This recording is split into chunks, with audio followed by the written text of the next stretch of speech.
kusoo dhawaadsan su'aalka wada qodobada ugu waaweyn waxa ay kala yihiin madaxweyne Farmaajo oo mar kale safar ugu baxay dalka Itoobiya ciidamada dawladda iyo kuwa Jannaan oo israasaaseen dhaxmartay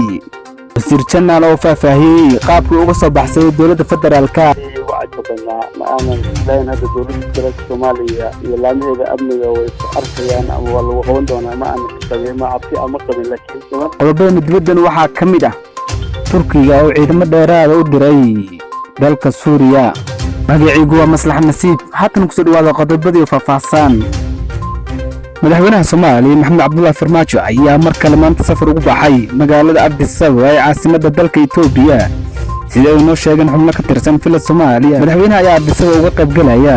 shir madaxeedka ururka midowga Afrika waxaana sidoo kale la filayaa inuu si gaar ah ula kulmo mas'uuliyiinta dalkaasi safarkan ayaa yimid iyadoo maanta ay ku baagan tahay sanad guuradii saddexaad ee ka soo wareegatay maalintii Farmaajo loo doortay madaxweynaha ayaa iminka Itoobiya iyo Eritrea kula jira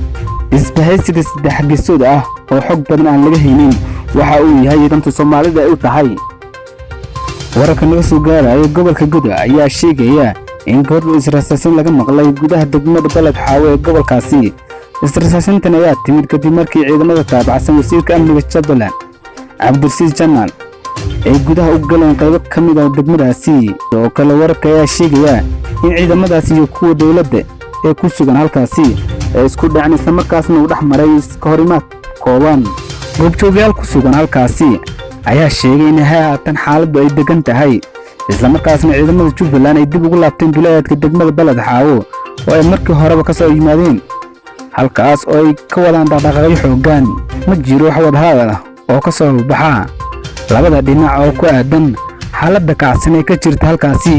iyo dhaqdhaqaaqyada ka soo gobolka Gado dawladda federaalka ayaa maalmihii dambe isku fidisay gobolkaasi iyadoo Jubbaland ay dhankeeda bilowday dhaqdhaqaaqyo ay uga hor imaanayso ciidamada dawladda laba isbuuc la soo dhaafay dawladda Soomaaliya ayaa sheegtay inay dadaal ugu jirto sidii dib gacanta ugu dhigi lahayd wasiirka amniga maamul goboleedka Jubbaland Cabdirasiis Jannaan kaasi oo sheegeen inuu ka baxsaday xabsi ku yaala Cabdirasiis Xasan wasiirka amniga maamul goboleedka Jubbaland ayaa markii ugu horeysay ka hadlay sidoo uga baxsaday xabsiga ay ku hayeen dawladda federaalka ee Soomaaliya oo ka baxsaday 28 bishii Janaayo sanadkan wasiir Jannaan oo la hadlay BBC ayaa sheegay in markii uu baxsanayay uusan wax xabsi ka qabin lama amaanka dawladda inay soo qaban karaan isagoo sheegay kaliya inuu ka cabsi qabay rag ay isdagaaleen dhinaca kale waxa uu xusay in maalin cad uu Muqdisho doon ka soo raacay taasi oo markii dambena keentay magaalada Kismaayo sidoo kale wasiirka amniga maamul goboleedka Jubbaland waxa uu ka dhawaajiyay in saraakiil ka tirsan dawladda federaalka Soomaaliya ay gacan ka geysteen inuu xabsiga ka baxsado wasiirka oo arrintaas ka hadlayay ayaa yiri 3 maalin laba habeen ayaa Muqdisho joogay markaan baxsaday mana aan islahayn dawladda federaalka iyo laamaha maanka way ku arkayaan dhanka kale wasiir Jannaan ayaa tilmaamay inuu ku sugan yahay magaalada Balad Xaawo ee gobolka Gudo waxa uuna sheegay inuu haysto ciidamo ka tayo badan kuwa dawladda federaalka Soomaaliya magaaladaasi geysay haatan dhanka iyo wararka caalamka waxa ay faahfaahinaysaa saaxiibkay Cabdiraxmaan Maxamuud